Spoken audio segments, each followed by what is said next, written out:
Here now to weigh in, Kristin Tate, author of The Liberal Invasion of Red State America, and Brad Blakeman, former President George W. Bush deputy assistant. Kristin, I'm going to go ahead and start with you on the flip-flopping of the messaging coming from the president. One day we're going to stomp out the pandemic. The next day it's here to stay and we have the tools. Oh, but by the way, those tools, they're not all available right now.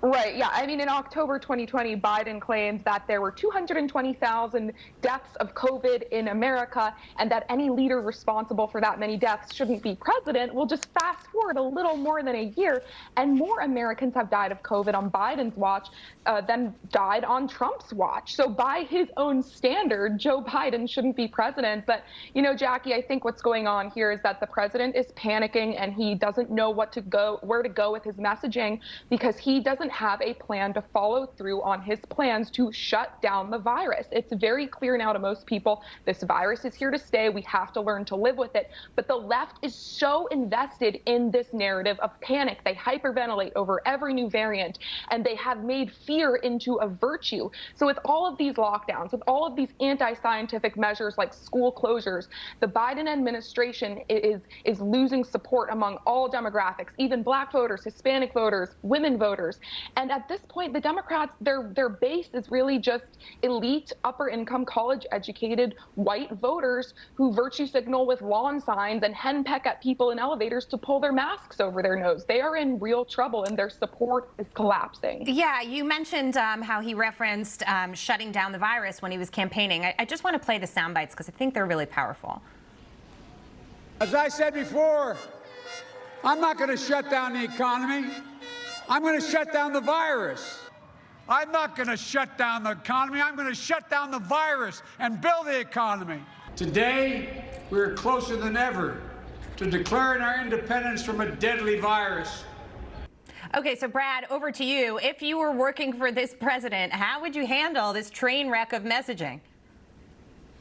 Well, you know, thank God I'm not working for this president. I worked for three Republican presidents, and most recently with George W. Bush, we had several crises that we were able to come through because the messaging was clear, and we had a game plan in order to deal with 9/11 after the impact of the terrorism that attacked our country. And as we were being attacked in our country with this pandemic, there is no plan. Candidate Biden chastised then President Trump by saying that we need to let the states and the local municipalities deal with it. They're the closest to the people. One size doesn't fit all. And now Joe Biden says, well, it's really a states issue. And then Joe Biden a couple of weeks ago said the federal government's really powerless against this virus. No, we're not. The federal government should be a backstop for the states and the municipalities. Right. And remember, it was Joe Biden as a candidate who said we didn't have enough PPE, and yet we find ourselves today with not enough testing for our citizens. Totally unacceptable. The American people have lost all trust in their federal government.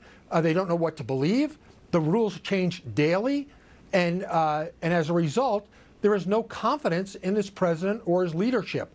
So what needs to be done is the states and the local municipalities need to deal with their populations, request help from the federal government where needed, and the federal government really needs to get out of people's way. Kids need to be in school, businesses need to be back, and the way we're going to whip this thing is by being smart and using common sense. Yeah.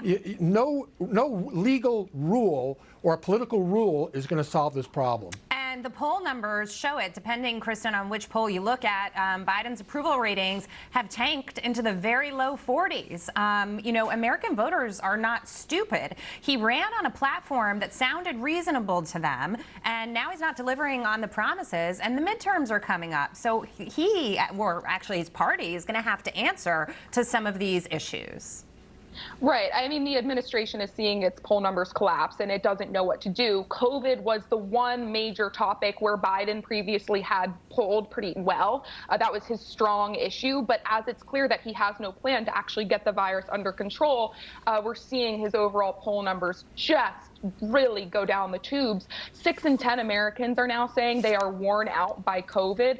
But if you look at nearly every other measure of life in America right now, it's all gone down since Biden has gotten into office. We've seen, inflation exploding. Prices are up on nearly everything. Schools in some of our major cities continue to close down, even though COVID doesn't pose a particularly large threat to children at all. Right. And now we see COVID cases exploding in numbers. So they have a real messaging problem, and I just don't see how they are going to get these numbers up for themselves before the midterms. If I can just really quickly, Brad, I want to ask you, some people are saying that this really isn't about the pandemic anymore. It's a systemic problem, and the way we've governed during the pandemic has largely been positive for the Democrats with respect to their policies. And they'd like to see this go on and on and on, continuing to instill that fear into every American when there is less fear to be had 2 years later.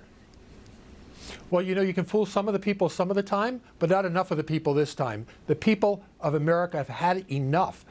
They've lost trust in their government. If you look at the right track, wrong track, Americans, the vast majority, feel we're on the wrong track.